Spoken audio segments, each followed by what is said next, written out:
5, 4, 3, 2, 1. Cool, no problem. No.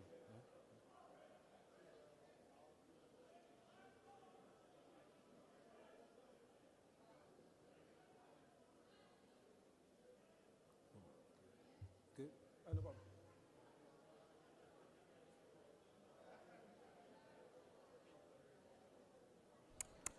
2, 1, 2.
All right, testing 1, 2, 3, 4, 5, 6, 7, 8, 9, 10. Mic check number 1, 2, 3, 4, 5, 6, 7, 8, 9, 10.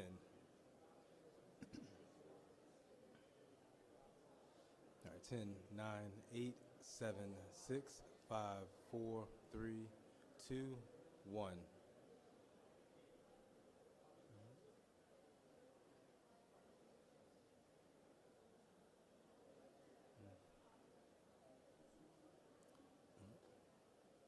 1, 2, 3, 4, 5, 6, 7, 8, 9, and 10. Good? Okay.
Thanks everybody for being here.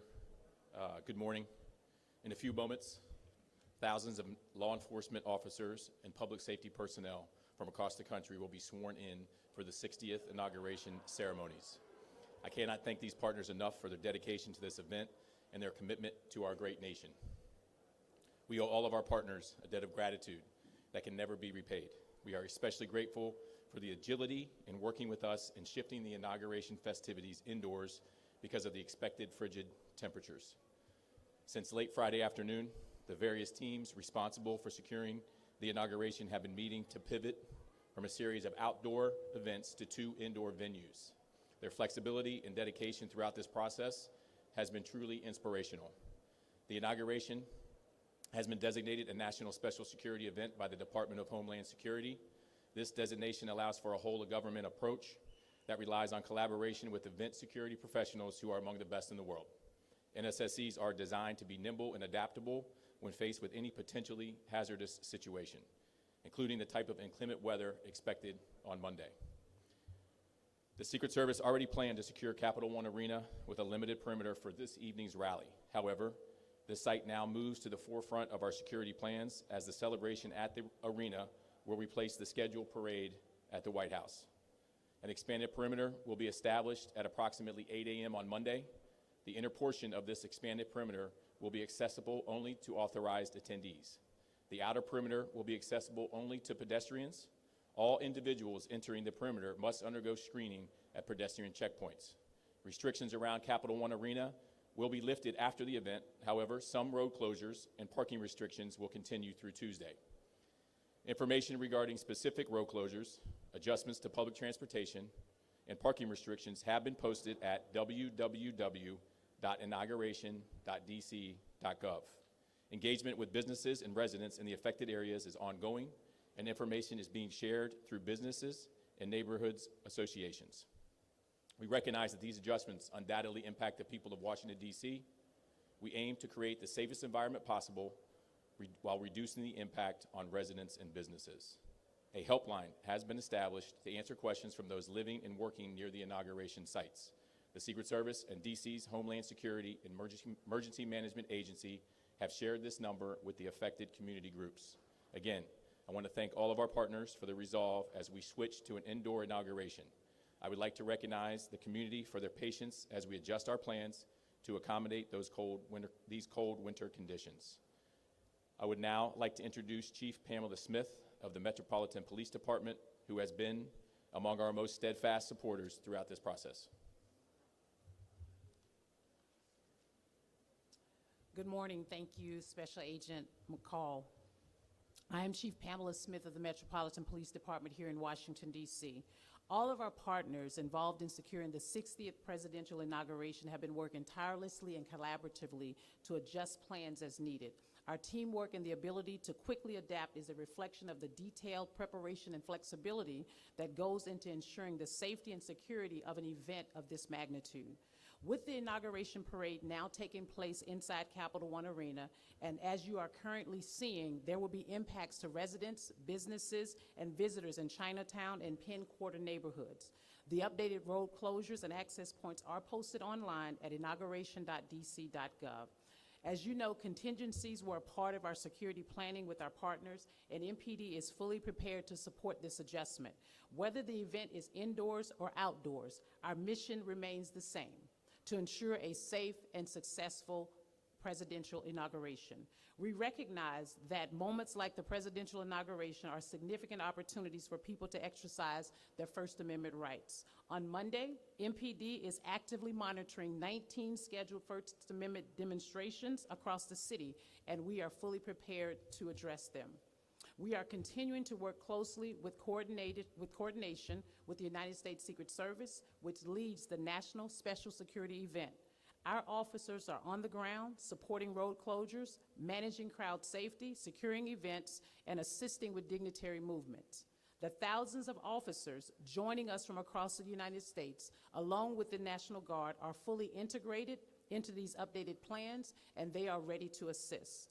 I also, our WMATA, and also our Metro Transit Police who have been very, very engaged and intentional about how we will move with regards to how things have changed rather quickly.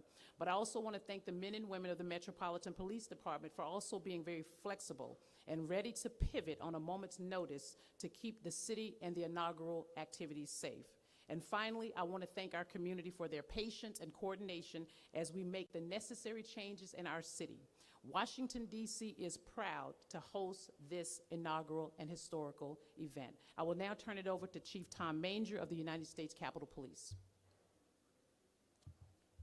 Thank you, Chief. Tom Manger, U.S. Capitol Police. Our security posture at the Capitol remains basically the same, even with this change.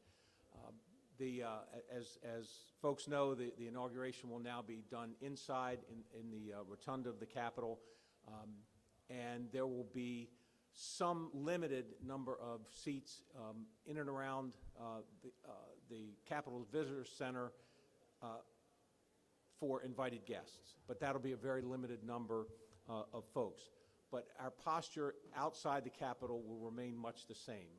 The security fencing and the law enforcement personnel from up and down the East Coast will be deployed to ensure that the events inside the Capitol go on as planned with no disruptions. We do anticipate that the more than 200,000 people that had tickets to the event will want to do something where they might be able to see the president or the motorcade while they're here in D.C. So there will be several opportunities for them at the Capital One Arena and other places. So we will have folks, along with Secret Service, along with MPD, and all of our allied agencies, all along the areas where either the motorcade or the president plans to be.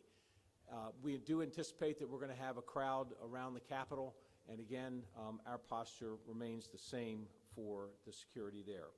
And I want to thank all of our partners. There's always, with these kinds of events, the necessity to be flexible, to be nimble, to be able to handle the changes that occur, and to have assisted us all along the way. Thank you. Good morning. My name is Brian Dwyer. I'm the Chief Operating Officer at WMATA. I'm joined today by Chief Mike Gonzalo, our Chief of Police. I want to thank Special Agent in Charge McCool, Chief Smith, and Chief Manger for having us here today. Metro is ready for Inauguration Day. We have changed our service plans after the inaugural plan were moved indoors, or the events were. All information is posted at wmata.com inauguration. On Inauguration Day, Metro is now opening at 5 a.m. and will run normal weekday service with trains running every 5 to 12 minutes depending on the line. Customers attending events at Capital One Arena should take the red, blue, orange, or silver lines to Metro Center and walk to the 9th and G security checkpoint to access the arena on Monday. Some stations in the downtown area will be closed for security reasons. They include Archives, Federal Triangle, Mount Vernon Square, and Pentagon. Trains will bypass these stations. Gallery Place will be open only to customers transferring between the red, yellow, and green lines. That means no entering or exiting Gallery Place on January 19th and 20th due to the security perimeter. Several stations will be closed due to inaugural events at various times. These include Judiciary Square, McPherson Square, and Union Station. They will all have some entrances closed. The stations will still be accessible through other entrances. We'll also have 41 Metro bus routes on detour because of an inaugural activities, and we'll be on a supplemental Saturday schedule tomorrow, which means about 144 bus routes running with some additional service. MTPD is fully staffed and will be patrolling stations. They are joined by police agencies from across the region and country to keep Metro and inauguration participants safe. We want to thank them for coming in their assistance. As we always say around security events, if you see something, say something. This applies to our employees as well as our customers. You can send a text message to MTPD at MyMTPD. That's 696-873. We'll find an officer in any of our stations. You can also always call 911. Again, you'll find all information and details at wmata.com inauguration. And with that, I'll turn it back to Chief Smith. Thank you. Thank you. We'll go ahead and open up the floor for any questions from the media corps. I know you mentioned Friday, late afternoon, you started having meetings to talk about pivoting plans, but has there always been some sort of backup plan in case the inauguration or services would move indoors or there be any other major changes? Yes, there's always been a plan to move it indoors if necessary. Multiple plans, actually. So this is one of those multiple plans. And was this moved indoors just for the weather, or were there other security issues that flagged alarms? No other security issues whatsoever, solely due to the President's decision to move it inside because of the weather. I was just going to ask him, based on what he asked, what was the impact of what happened in New Orleans and what happened during the past election cycle on the plans? So this is a national special security event, our 5th one in 12 months here in D.C., 83rd overall. Those type of attacks are always part of our plan. I won't tell you that we didn't take a look at them again, say, hey, can a vehicle get through here and get into our secure perimeter? And I'm super confident that they cannot. So the New Orleans attack, we're good. And then the Las Vegas, we're good on those things as well, inside our perimeter. Now, if you see something outside of our perimeter, you need to call 911, or you need to tell the first police officer you see. Oh, I was referring to what happened in Pennsylvania during the election cycle. You're talking about Butler? The attempted assassination. Yeah, so Yeah. Yes, Butler, Yeah. I'm sorry. well, first off, that can absolutely never, ever happen again. We took a close look at what happened there, and those things that went wrong have been fixed. And so you will not see something like that here at the inauguration. And the other question is, what's the expansion of the perimeter? What did it change from because we moved over to Capitol Hill? So we basically moved it out 3 blocks, essentially. So we'll have 2 layers of anti-scale fencing that you'll see. We'll have hard blocking vehicles of concrete, and then we'll have another block expanded out there with you'll see police. Agent McCool, Yes, sir. so in your opening remarks, you mentioned authorized attendees to Yep. the Capital One Arena. Who are the authorized attendees? How do they know? How do you know? And then to that, the fact that we're just hours away really from this event tomorrow, and people don't know, and as one of you said, maybe hundreds of thousands of people still coming. What's the plan for 100,000 people showing up at 9th and G trying to get into a building that holds 20,000 people? So with respect to the tickets, I have to defer to the PIC, Presidential Inauguration Committee. So to be clear, you do not know who authorized attendees will be at this point? Well, for me, authorized is you've been through security checkpoints. No one's getting into the building without going through our magnetometers. So from my point of view, once you go through the bags, you're now authorized. Okay, but do you have to have a ticket to get in? I mean, I I'm know. going to defer to the PIC on that. Okay, I and think- so then I get that. I want to Yeah. beat that. Yes. But so what you guys will be faced with, very likely, is the probability of tens, if not hundreds of thousands of people showing up at 9th and G, Yep. hoping to get into a building that only holds 20,000 people. Correct. How do you manage that crowd? How are Well, you we're preparing? getting ready to swear in thousands of officers. We have 25 military, public safety, and police officers ready for duty. And so we will shift those assets. We have not cut anything from what our original plan was. And so we have a plan. And I'm very confident with our partners here that we will be ready. Yep. Yeah, so you mentioned that the perimeter around the Capitol is likely going to be pretty similar to what it was if it were indoors. I know there was always going to be security on the parade route and by the White House. Are you going to be able to move officers from one place where there was going to be an outdoor ceremony, say, for example, the parade route, closer to where the Capitol or Capital One Arena? Yes, we've for our agencies that are working with Capitol Police, we have reorganized where they'll be.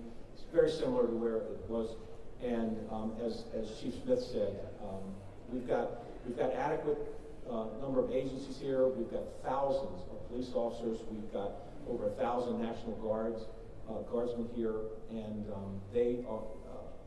We can move their assignment with the stroke of a pen. And And also keeping in mind, the flexibility of this, I think what Agent McCole described was that there will be 2 layers with respect to how visitors or participants will be able to come inside Capital One Arena. Once we reach that number, outside of that second perimeter that has been extended due to the fact that the inauguration parade will take place inside Cap One, we will have the additional personnel what we would have had in other places around the city. We will still have individuals along the parade route.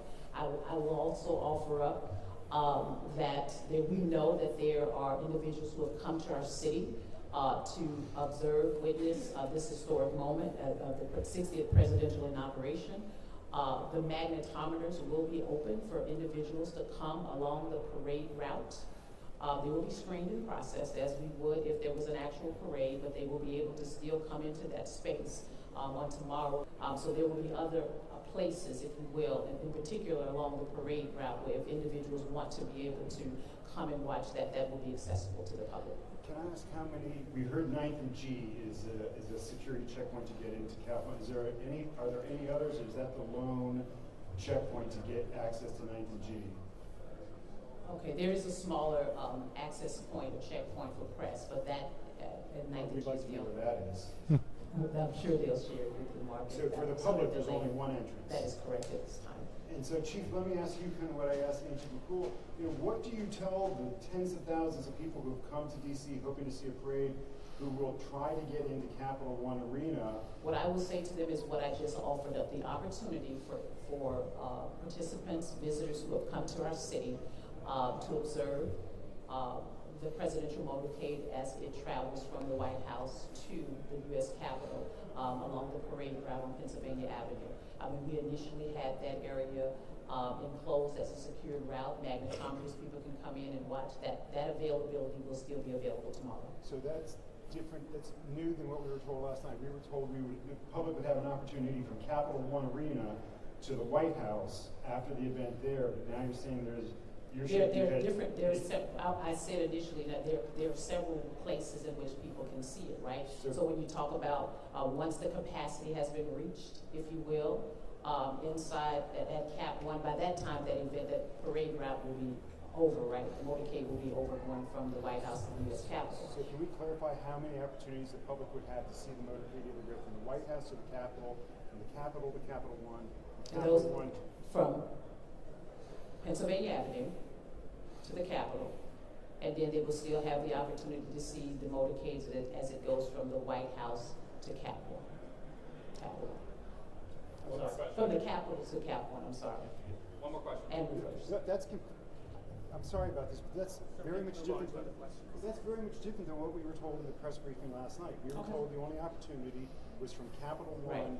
And I think what we have, I think I think everybody's point that has happened with respect to this inauguration planning, we have to be flexible. And there are other opportunities. We want to be able to have an opportunity for those visitors who have come to this city to be able to at least see the motorcade as it travels from the White House to the U.S. Capitol. So therefore, the same parameters that we had in place with participants being able to come to Pennsylvania Avenue through the magnetometers to watch the motorcade go through, that availability will be made available to those folks that are in our city. Yes, sir. Hi, thank you very How are much. you? Ronan from Perspectives TV from Canada. Since last night, there's been a lot of posts on social media, especially on X, saying that there's all kinds of threats regarding tomorrow. In one post, someone even said there's a nuclear threat. As absurd as it sounds, my question is, first of all, are you aware of it? And second, are there any actions taken because it's causing a lot of unrest? People are worried. I think that any time we receive any information with respect to any type of threats to the city or any type of special event, we all become concerned, but we have our intelligence teams, fusion centers from all of our respective agencies that will take a good look at that information to ensure whether or not it's credible or not credible. And I think I've said before that we take every threat or any type of threat to either an event or to an individual person very seriously. At this time, we have not received any credible threats, but we're taking any threats that come into this city very seriously. Any other questions? I'm not a meteorologist, but I can tell you a little bit about the weather. It's going to be cold. I mean, I think we have all, the purpose for the inauguration parade going inside of Capitol One is due to the fact of the inclement weather and the fact that it'll be relatively cold. We have, as you know, this city prepares, I think, very well when it comes to inclement weather. Our DPW teams will be out across the city. They have already started putting salt and brine across the city. But I think the other piece of it is that we want people to dress warm and to be safe if they're going to be outside. We will have our fire and EMS staff available in the event there are any hypothermia issues, but what we want people to do is to be safe. Dress warm if you're going to be out in inclement weather. We already know what the temperature will be, which is why the parade moved inside. Take a good look, if you will, at some of our senior members in our city. Make sure they're well prepared, and our DPW team will be out there to ensure that we're clearing the snow as we did on January 6th.